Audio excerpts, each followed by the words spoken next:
जब बच्चे पैदा होते हैं तो हम उनको क्या ऐसी एक मूल मंत्र या ऐसी शिक्षा दें कि वो जब बड़े हों तो इनसे मुक्त। कुछ मत दीजिए, एकदम बख्श दीजिए उसको बस। आपको कहां से ये भ्रम हो गया कि माँ बाप अपने बच्चों के साथ कुछ अच्छा करते हैं? परवरिश कर पाना, माँ बाप बन पाना, वो एक बहुत बहुत बहुत अलग बात होती है। और बच्चा कुछ नहीं कर सकता, दुर्बल निरीह क्या करेगा? प्रकृति ठीक ठाक पैदा करती है, हम बर्बाद करते हैं बच्चों को। तो इसलिए आप उन्हें और कुछ मत दीजिए बस। तो सर हम क्या करें? मत सुधारो। तो समाज कैसे सुधरेगा? क्या होगा फिर आगे? मत पूछो सुधारे कैसे, बस ये पता करके आओ बिगड़ा कैसे। और जब पता करने जाओगे बिगड़ा कैसे, तो अपना ही नाम लिखा पाओगे वहां पर। समझदार अभिभावक बच्चे को कुछ खास नहीं सिखाते, वो बस ऐसा माहौल तैयार करते हैं जिसमें वो खुद ही, अभियोग के तौर पर नहीं कह रहा हूं, अफसोस के साथ कह रहा हूं, इल्जाम नहीं लगा रहा हूं, दुख लगता है इसलिए कह रहा हूं। हम में से ज्यादातर लोग इस लायक नहीं होते कि बच्चे पैदा करें।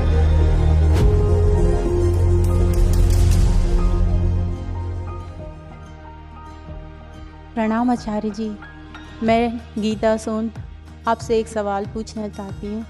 हम जब बच्चे पैदा होते हैं तो हम उनको क्या ऐसी एक ऐसा मूल मंत्र या ऐसी शिक्षा दें कि वो जब बड़े हों तो इनसे मुक्त। कुछ मत दीजिए, एकदम बख्श दीजिए उसको बस।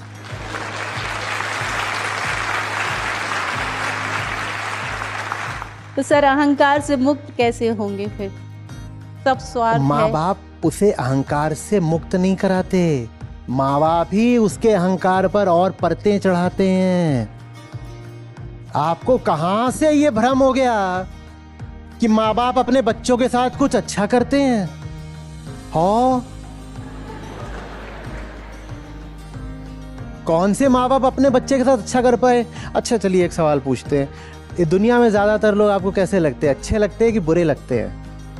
खासकर आजकल तो है, दुनिया रसातल में जा रही है, नीच है सब, दुष्ट अधम पापी राक्षस दैत्य, सब मरेंगे, बर्बाद हो रहे। अच्छा ठीक है, ऐसा ही होता है ना। सड़क पर चल रहे हो, बस में जा रहे हो, बाजार में घूम रहे हो, ट्रेन में कोई साथ बैठा है, सब ऐसे ही बोलेंगे, दुनिया में जितने सब बर्बाद है, पापी है।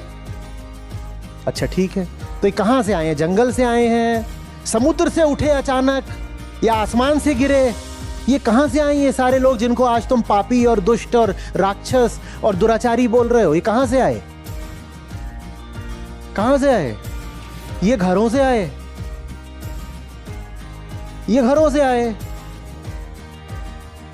तो हम यही पूछ रहे हैं कि अब हम आगे चल के ऐसा ना बोल पाए कि हम फिर से। तो घरों ने कुछ किया होगा ना उनके साथ, प्रकृति ने उन्हें ऐसा नहीं पैदा किया था।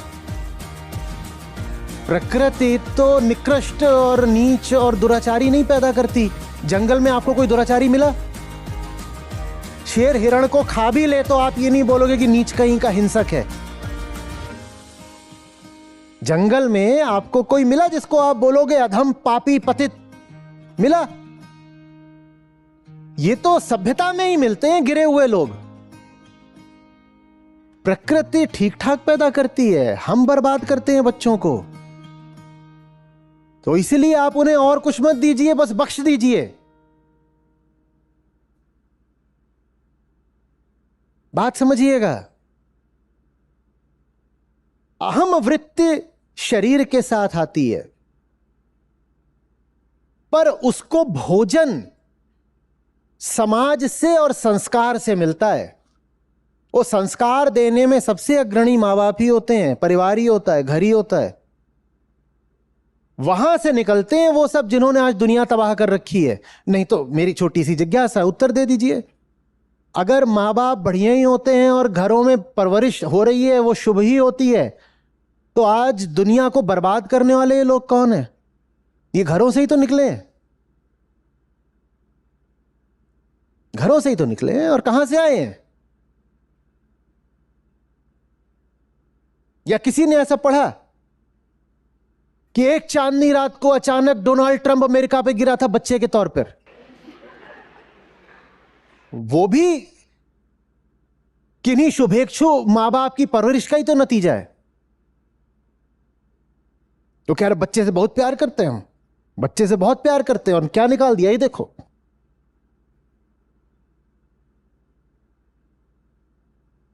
अब घर जाओ, पता नहीं वहां पे अब सिलेंडर बचा कि नहीं बचा।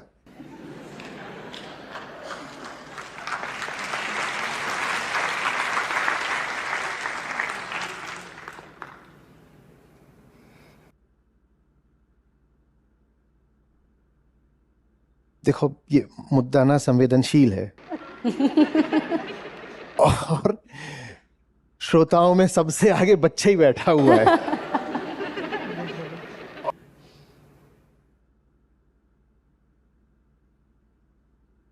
थोड़ा सा बुरा लग सकता है, पर आपकी अनुमति है इसीलिए आपसे बोल रहा हूं। कोई मेरी बात ना सुनना चाहे तो मैं उससे बोलता भी नहीं हूं। देखिए, एक बहुत साधारण सा शारीरिक काम होता है बच्चा पैदा कर देना, सब कर देते हैं। आप अपने कूलर में थोड़ा सा पानी छोड़ दीजिए और चलाइए नहीं 10-20 दिन, तो उसमें मच्छरों के बच्चे पैदा हो जाएंगे। बच्चे पैदा करना कौन सी बड़ी बात है। एक पागल एक पगलिया को भी आपस में छोड़ दीजिए, उनके ही बच्चे पैदा हो जाएंगे। एक मुहावरा चलता है, ब्रीडिंग लाइक रैबिट्स। उसकी वजह आप जानते हैं? सिर्फ एक नर और मादा खरगोश को छोड़ दीजिए इस पूरी पृथ्वी पर, सिर्फ एक नर खरगोश और एक मादा खरगोश को आप पृथ्वी पर छोड़ दीजिए, और सिर्फ कुछ सालों में पूरी पृथ्वी पर जितना थल है, माने जितनी जमीन है, वो पूरी खरगोशों से भर जाएगी। बच्चे पैदा करने में क्या होता है? जानवर, पागल, मच्छर सभी पैदा कर सकते हैं, पर परवरिश कर पाना, माँ बाप बन पाना, वो एक बहुत बहुत बहुत अलग बात होती है, बहुत अलग बात होती है। और हम में से ज्यादातर लोग, अभियोग के तौर पर नहीं कह रहा हूं, अफसोस के साथ कह रहा हूं, इल्जाम नहीं लगा रहा हूं, दुख लगता है इसलिए कह रहा हूं, हम में से ज्यादातर लोग इस लायक नहीं होते कि बच्चे पैदा करें। बुरा मत मानिएगा, पर जो बात जैसी है, बोलूं कि ना बोलूं? बोलिए सर। हम में से ज्यादातर लोगों को बच्चे पैदा करने का कोई अधिकार नहीं है। हम खुद को ही नहीं पैदा कर पाए अभी तक, हम बच्चा क्या पैदा कर रहे हैं।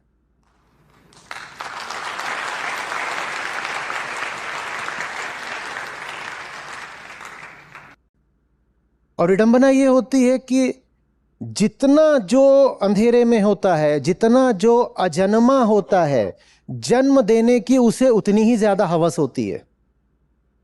और जिन्होंने स्वयं को जन्म दे दिया, वो बच्चे को जन्म देने के मामले में भी थोड़े विवेकी हो जाते हैं। उनके भीतर फिर एक अंधी खुजली नहीं रहती संतान जनने की। मैं नहीं कह रहा कि अब वो कभी संतान पैदा नहीं करेंगे, पर यदि वो संतान पैदा करेंगे भी तो उसमें भी एक विवेक होता है।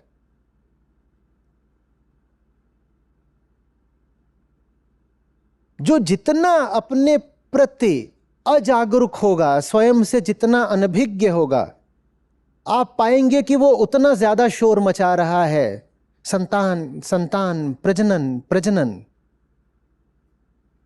और यही मनुष्यता का दुर्भाग्य है। इसी कारण पृथ्वी पर अब हम 850 करोड़ लोग हो रहे हैं। पृथ्वी हमारा वजन नहीं बर्दाश्त कर पा रही। हमने सारी प्रजातियां मार डाली, सारे जंगल जला दिए।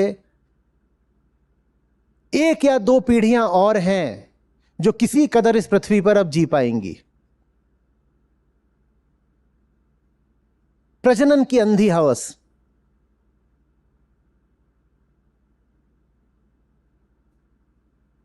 तो एक तो हम बिना किसी योग्यता के, पात्रता के बच्चे पैदा कर देते हैं। और दूसरी बात, अब उन्हें परवरिश कैसे दें? तो कैसी परवरिश मिलती है? मेरा दिल दहलता है अक्सर छोटे बच्चों को उनके अभिभावकों के साथ देख करके। कहीं भी चला जा रहा हूंगा, कोई भी सार्वजनिक सामाजिक जगह हो सकती है, कोई दफ्तर हो सकता है, बाजार हो सकता है, रेलवे स्टेशन हो सकता है, एयरपोर्ट हो सकता है, फ्लाइट के भीतर का कोई मंजर हो सकता है, और बच्चों के साथ जो उनके माँ बाप कर रहे होते हैं वो बात दिल दहलाने वाली होती है। मार नहीं रहे, प्रकट हिंसा की बात नहीं कर रहा, प्रेम और परवरिश के नाम पर भी जो हो रहा होता है वो बहुत भयानक होता है। और बच्चा कुछ नहीं कर सकता, दुर्बल निरीह क्या करेगा? वो पूरे तरीके से माँ बाप के स्वामित्व में है, उसके साथ जो करोगे उसे बर्दाश्त करना पड़ेगा, बल्कि वो थोड़ा भोला है तो आप जो कहोगे उस पर वो यकीन भी कर लेगा। और दुनिया भर की गंदी मान्यताएं आप उसके दिमाग में डाल दोगे। आप बोल दोगे फलाने वर्ग के लोग खराब होते हैं, एक लिंग श्रेष्ठ होता है, दूसरे लिंग को उससे दबकर रहना चाहिए, एक क्षेत्र के लोग सबसे महान हैं, बाकी जो पूरी दुनिया है वो ऐसे ही गिरे हुए लोग हैं। आप पता नहीं क्या क्या तो उसके खोपड़े में डाल दोगे। अभी उसे कुछ समझ में भी नहीं आया है और आप उसके दिमाग में जीवन से भरी हुई न जाने कितनी व्यर्थ की धारणाएं डाल दोगे, अंधविश्वासों से पाट दोगे उसको। वो अब जिए कैसे, वो जाने कैसे कुछ? आतंकवादियों के जो शिविर लगते हैं, प्रशिक्षण शिविर, उसमें आपको क्या लग रहा है अधेड़ उम्र के लोग होते हैं? कई बार तो 12-12, 14-14 साल के लड़के। क्यों? क्योंकि जब वो बहुत छोटे थे उसी उम्र से उनके माँ बाप ने ही उनको मानसिक रूप से आतंक में दीक्षित कर दिया था। तो जरा सा उसका कद निकला नहीं, जरा सी उसकी मांसपेशियां बनी नहीं। अभी वो बस 12-14 साल का हुआ है कि अब उसको कैंप में भेज दिया जाता है कि अब तू मानसिक रूप से तो पहले ही इंडोक्ट्रिनेटेड हो चुका है, और 15 साल का होते होते वो पक्का आतंकवादी भी बन सकता है। ये किसने किया? प्रकृति ने किया या परवरिश ने करा? और बिल्कुल हो सकता है कि वो जो बच्चा वहां आतंकवादी शिविर में भेज दिया गया वो घर की 8 औलादों में से कोई एक था। किसी को क्या फर्क पड़ता है? जैसे बहुत सारे जानवर होते हैं ना, झुंड में पैदा करते हैं, लिटर कि 4-4, 5-5 एक बार में पैदा कर दिए, उसमें से कोई एक इधर उधर हो भी गया तो क्या फर्क पड़ता है?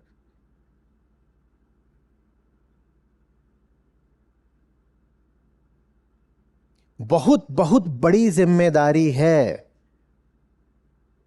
गर्भधारण करना या किसी को गर्भधारण करवाना। ये मजाक नहीं है। आप जिंदगी बनाने को तैयार हो तो ही ये फैसला करें। बच्चे को बड़ा करने के लिए मां बाप को खुद बड़ा होना पड़ेगा। और ज्यादातर लोग देखा है ना, 20, 25, 28 यही प्रजनन की उम्र होती है भारत में। ज्यादा बहुत हुआ तो 30, 35। ज्यादातर लोग इस उम्र में कैसे होते हैं? चिबिल्ले। छत्तीसगढ़ में चलता है ये शब्द, चिबिल्ला, चिबिल्ली? नहीं चलता। यहां क्या चलता है? जो बिल्कुल अपरिपक्व किस्म का आदमी हो, मानसिक रूप से अभी छोटा ही सा। नादान तो उर्दू में लखनऊ में चलता है, हमारे यहां कहां नादान, कहां से आ गया? दिल्ली में चलता है निब्बा निब्बी। छत्तीसगढ़ में जोजुआ बोलते हैं। जोजुआ।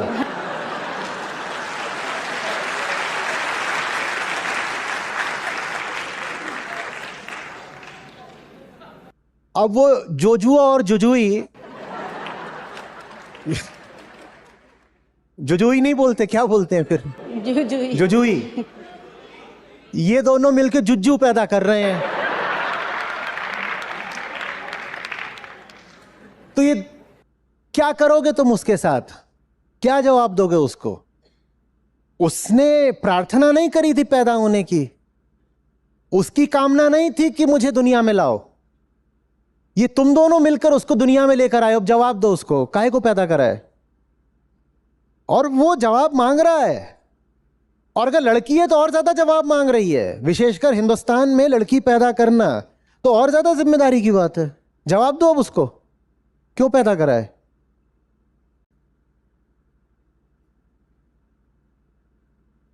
क्यों पैदा करा है? वो एकदम गरीबी के हालात हैं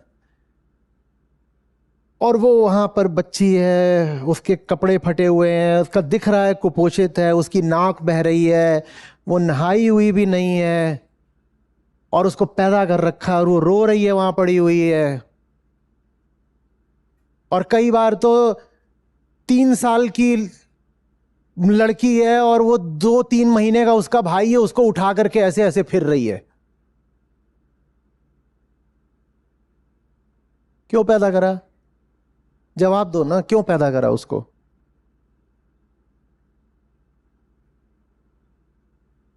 और क्या परवरिश दोगे?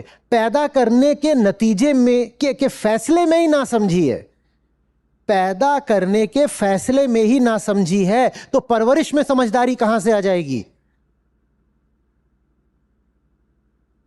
जब शुरुआत ही गलत है, पैदा करने का फैसला ही गलत था, तो परवरिश सही कैसे हो जाएगी? तो फिर परवरिश जैसी होती है वैसी होती है। अब क्यों कह रहे हो कि दुनिया में सब ये सब बेकारी? आम आदमी को देखो सड़क पे ऐसा घूम रहा है, ज्यादा रात हो जाए तो सड़क में निकलने से डर लगता है। क्या प्रकृति बलात्कारी पैदा करती है? जंगल में तो नहीं हो रहा बलात्कार, जंगल में नहीं हो रहा, प्रकृति तो नहीं बलात्कारी पैदा करती। और प्रकृति में तो यह भी नहीं होता कि जिस तरह की लूटपाट और हिंसा मनुष्यों में होती है नहीं पाओगे वहां। जितना वैमनस्य और द्वेष और ईर्ष्या मनुष्य रखता है वो आप जंगल में नहीं पाओगे। तो प्रकृति तो ये सब नहीं कर रही है। हां, इन सब वृत्तियों के बीज प्राकृतिक हो सकते हैं, बिल्कुल हो सकते हैं। कुछ हद तक ईर्ष्या आप बंदरों में भी पालोगे, बिल्कुल हो सकता है। पर प्रकृति में तो अधिक से अधिक बीज होता है। उस बीज को खाद और पानी ये सब देने वाला कौन है? समाज और संस्कार, परिवार और शिक्षा और मीडिया और माहौल और धर्म और राजनीति।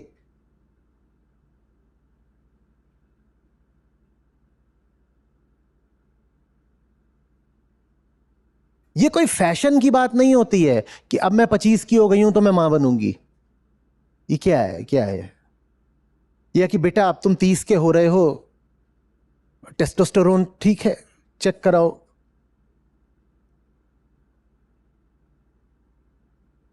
ना उसने अभी अपनी पढ़ाई करी पूरी, ना उसने दुनिया देखी, कुछ नहीं समझता वो। अपने गांव या छोटे शहर से ठीक से बाहर भी नहीं निकला आज तक वो, और तुम कह रहे हो बाप बन जा।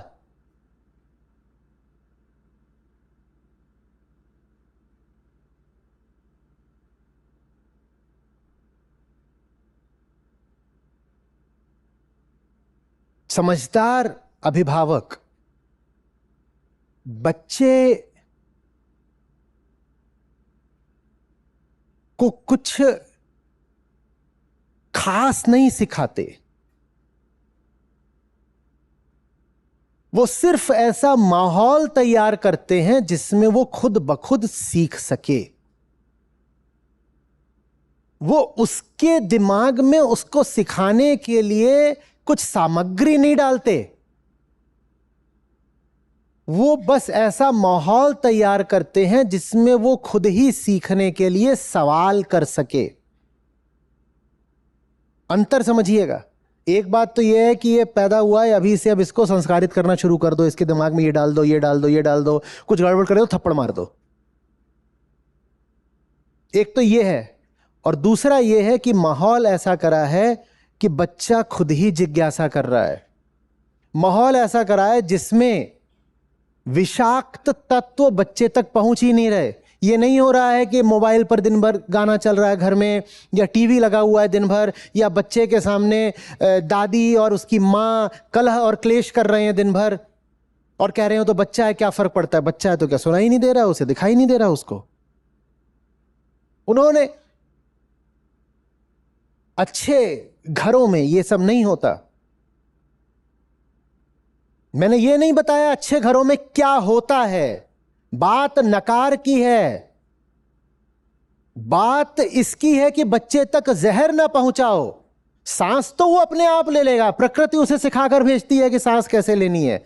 हाँ, तुमने हवा में जहर घोल रखा है तो तुम्हें बस नकारने को कहा जा रहा है कि ये वाला काम मत करो भाई। तुम्हें ऑक्सीजन तैयार नहीं करनी है, तुम्हें बस इतना करना है कि हवा में धुआं मत घोलो। ऑक्सीजन तो प्रकृति की है, बच्चा अपने आप सोख लेगा, तुम्हें उसमें हस्तक्षेप की जरूरत नहीं है। ये मत पूछो कि बच्चा सुधारा कैसे जाता है, पूछो कि बच्चा बिगड़ता कैसे है। बच्चा बिगड़ता है, अब प्रेम जैसी चीज तो कोई घर में है नहीं, बस औलाद आ गई है तो न मां की कोई खास रुचि है न बाप की कोई रुचि है, दोनों कह रहे हैं हाँ ठीक है, शरीर का मैल है, पैदा हो गया हो गया। तो क्या करा, वो टीवी लगा के छोड़ दिया, तू कार्टून देख। टीवी लगाकर छोड़ दिया है कि कार्टून देखेगा तो हमारा दिमाग नहीं खाएगा, और वो कार्टून में से कुछ भी सोख रहा है। ऐसे बिगड़ते हैं बच्चे। और माँ बाप कहते हैं हमारा काम है उनको सुधारना। तुम्हारा काम उनको सुधारना, तो पहले ये तो बताओ उन्हें बिगाड़ा किसने। सुधारने की तो नौबत तब आती है जब पहले बिगड़ाओ। बिगाड़ने वाले हो तुम सुधारोगे क्या? उल्टी पुल्टी हरकतें मां बाप खुद ही कर रहे हैं बच्चे के सामने।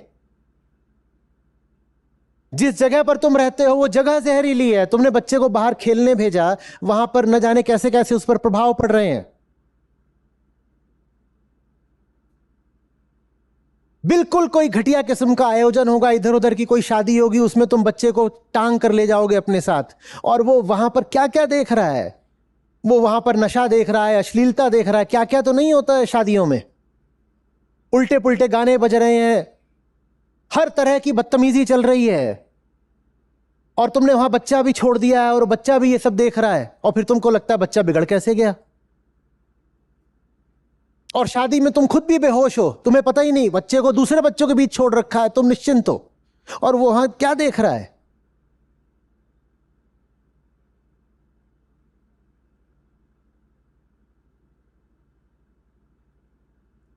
बच्चे को सुधारने की तो बात ही बाद की है। बच्चे को बिगाड़ना तो बंद करो, सुधारने की कोई जरूरत नहीं है। सुधारने का काम प्रकृति का है, बिगाड़ने का काम आपका है। आप बिगाड़ना बंद करो। वेदांत नेति नेति की भाषा में बात करता है। वो ये नहीं कहता कि क्या खास करना है, वो कहता है जो तुमने कर रखा है वही गड़बड़ है, उसे बंद करना है। कुछ नया और अतिरिक्त नहीं करना है। जो तुम चला रहे हो उसको रोकना है।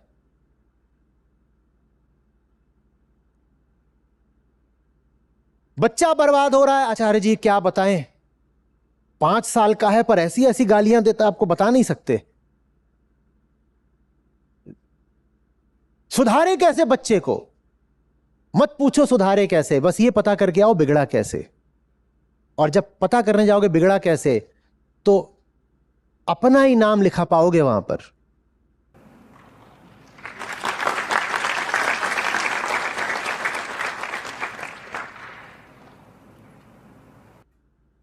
इल्जाम किस पर लगा रहे हो? प्रकृति पर। मैं क्या करूं, ऐसी औलाद पैदा हो गई। नवरात्रि का समय है भाई, देवी की उपासना करते हैं ना हम। हाँ, तो प्रकृति ही देवी है, उन पर इल्जाम मत लगाओ। वहां से खराब किस्म के उत्पाद नहीं सामने आते। ये जो समूचा ब्रह्मांड है ना, यही एक बच्चा बनकर पैदा होता है। वहां तुम क्या इल्जाम लगा रहे हो कि ये चीज गलत पैदा हो गई मेरे घर में? चीज गलत पैदा नहीं हुई, चीज की गलत परवरिश हुई है। और परवरिश गलत करने वाले वही लोग हैं जो अब सुधारने के जिम्मेदार बन रहे हैं। हा हा हा। कम हस्तक्षेप करो।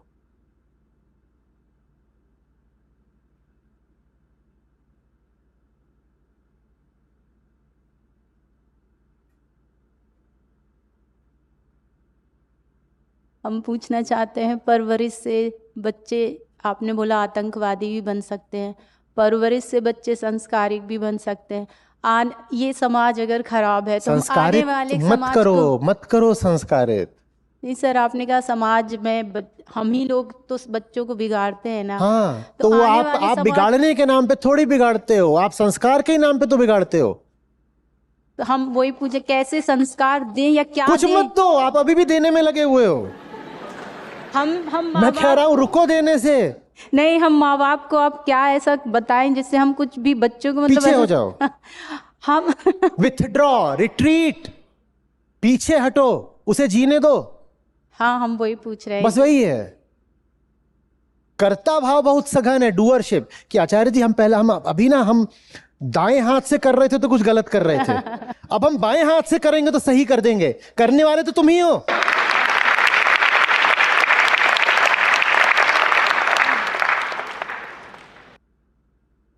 कोई माँ बाप मिलेगा जो कहेगा कि मैं अपने बच्चों को बिगाड़ रहा हूं? बताओ आप में से कितने लोगों का इरादा है अपने बच्चों को बिगाड़ने का? किसी का नहीं। तो बिगाड़ने के नाम पर थोड़ी बिगाड़ा जाता है, सुधारने के नाम पर बिगाड़ा जाता है। कोई नहीं कहेगा कि मैं बिगाड़ना चाहता हूं अपने बच्चों को, और बिगड़ तो सभी के गए, तो माने तुम्हारे सुधारने से ही बिगड़े हैं वो। तो सर हम क्या करें कि मत सुधारो। आप तो बोलते समाज कैसे सुधरेगा, क्या होगा फिर आगे। मत सुधारो। अहंकार कहता है मैं ही तो ध्रुव हूं, मैंने ही तो नचा रखा है पूरी दुनिया को, मैं ही सूर्य हूं और मेरे ही इर्द गिर्द सारा सौर मंडल नाचता है, मैं ही सुधारूंगा। तुम सुधारो नहीं, तुम हटो। तुम्हें किसी को सुधारने की कोई जरूरत नहीं है, तुम्हें हटने की जरूरत है। तुम अपनी जिंदगी से भी हट जाओ तो तुम सुधर जाओगे। अपनी जिंदगी से हट करके देखो कि तुम कितने खूबसूरत हो जाते हो।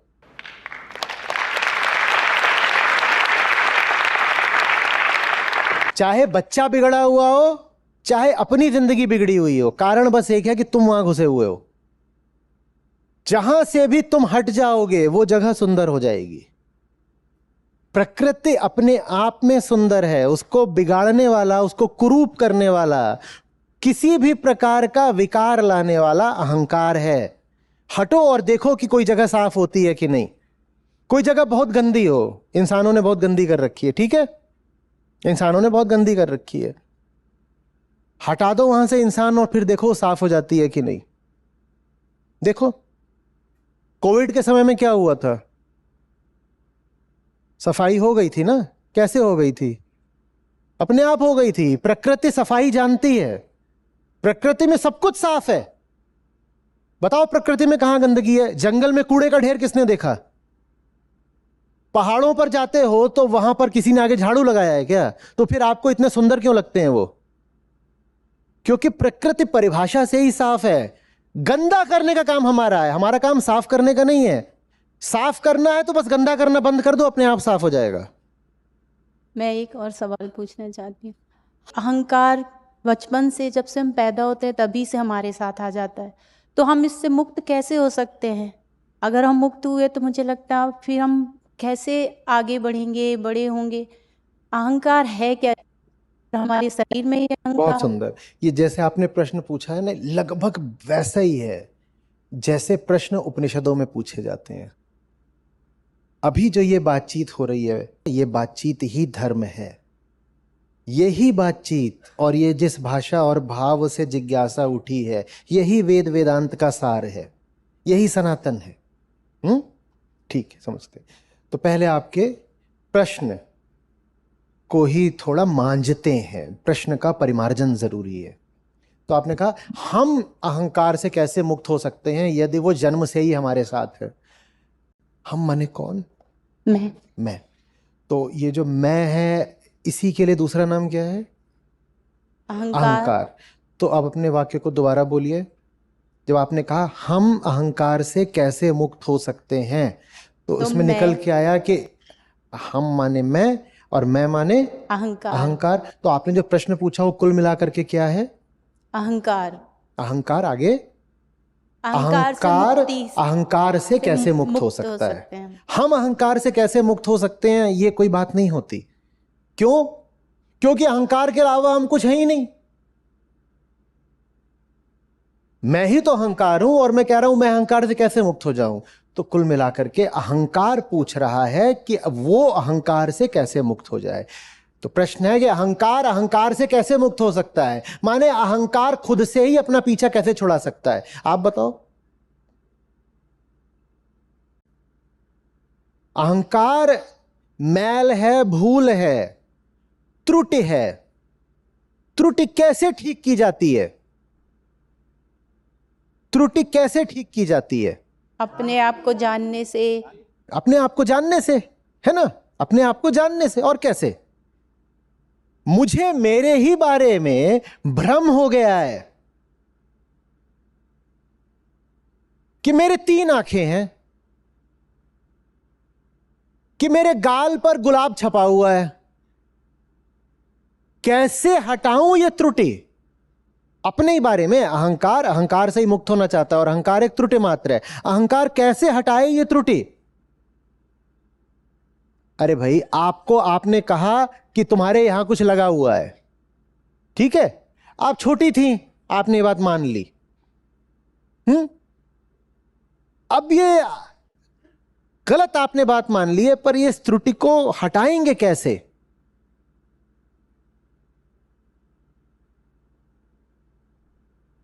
आत्म अवलोकन। मैं अपने आप को कुछ समझता हूं। अहंकार अपना दावा आप है, वो अपने बारे में कुछ दावे करता है। मेरे 3 आंखें हैं, मेरे 64 दांत हैं,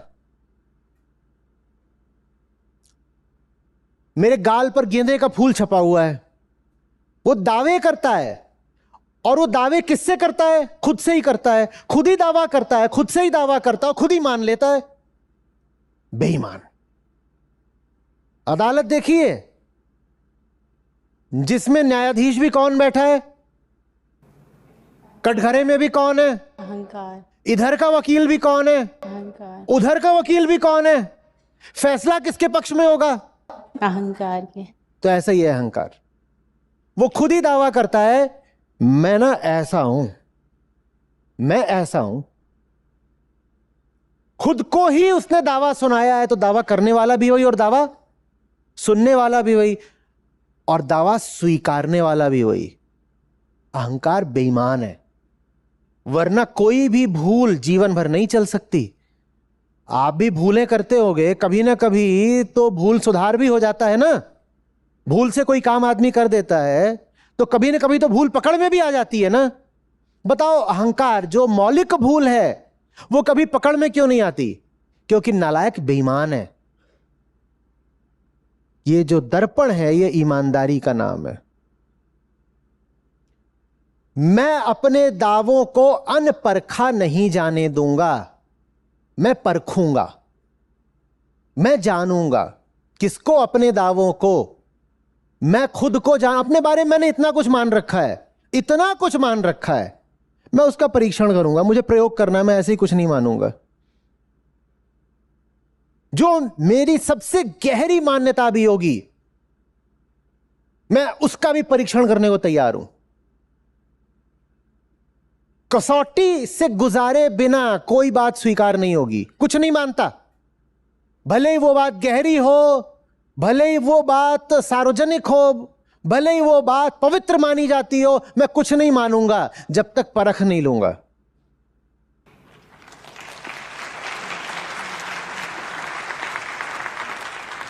बस ऐसे ही अपनी भूल सुधारी जा सकती है। तुम्हें समझ में आया? चलो, अच्छा।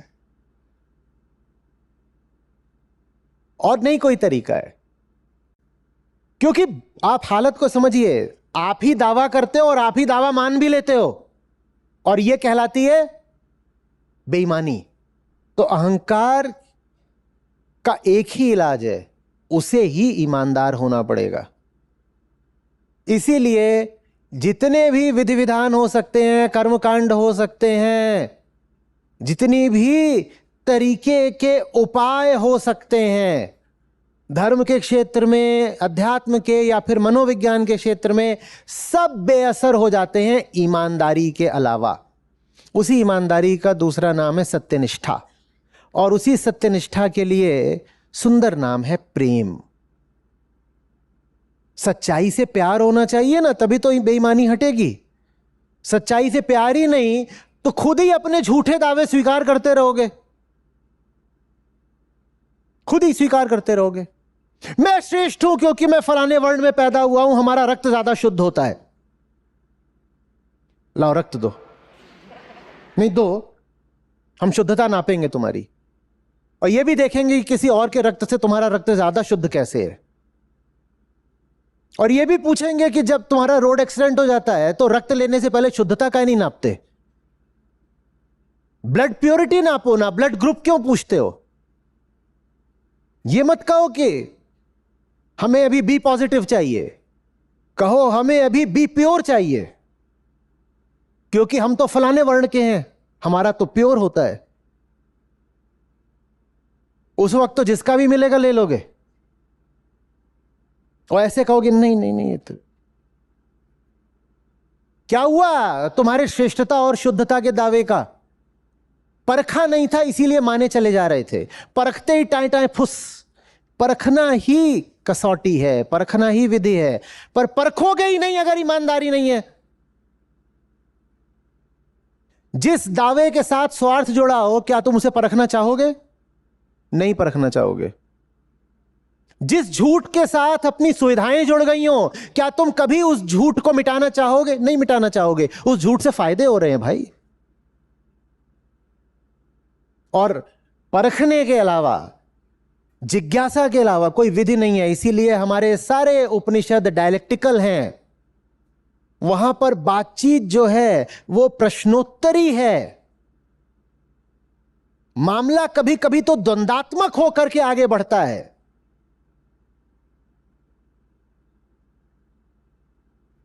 शिष्य गुरु से सिर्फ प्रश्न ही नहीं करता, प्रति प्रश्न भी कर लेता है।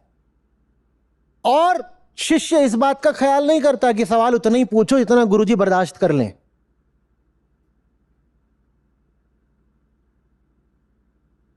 याज्ञवल्क्य के एक मौके पर बहुत कुपित हो जाते हैं, कहते हैं उनसे सवाल पूछे ही जा रही है, पूछे ही जा रही, कहते हैं और सवाल पूछेगी ना तो सब फट जाएगा। पर पूछती ही जाती है, पूछती ही जाती है। यह लिहाज नहीं करना है कि सवाल का अंजाम क्या होगा, सवाल है तो है।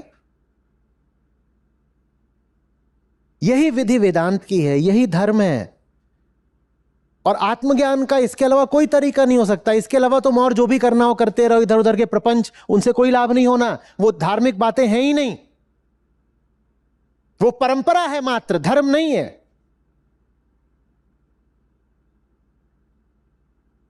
और परंपरा तो किसी भी चीज की बन सकती है, उसमें क्या रखा है।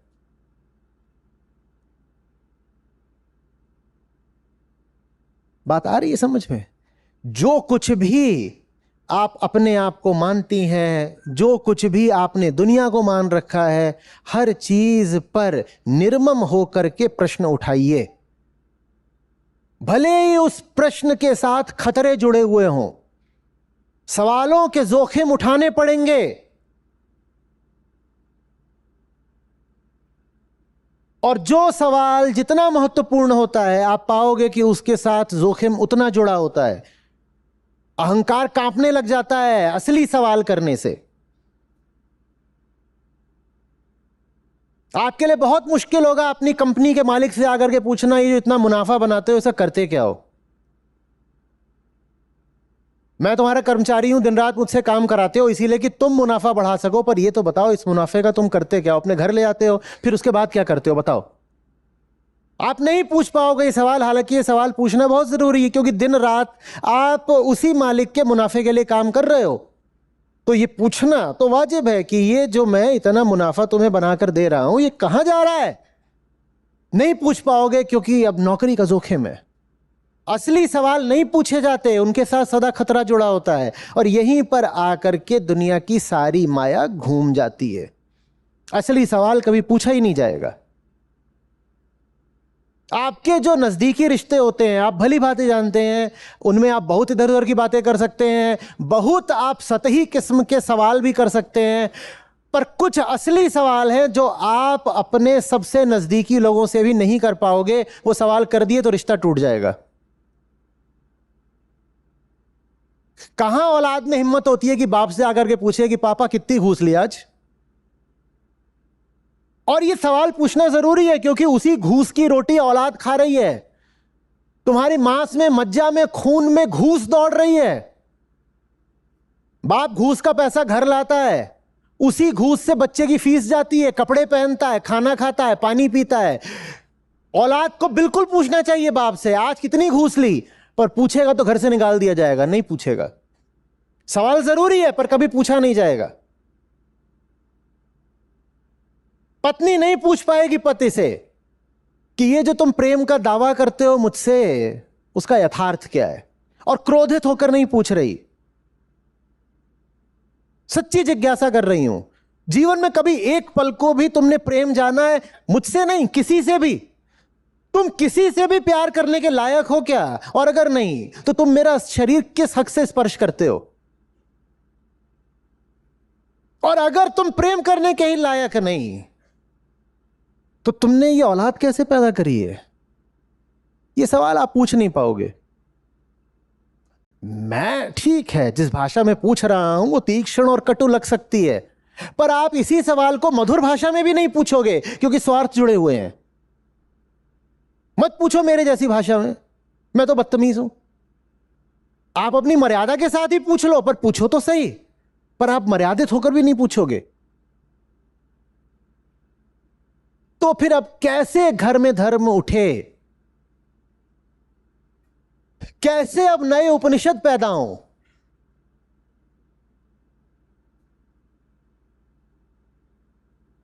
आवाज आ रही है भाई? जी सर।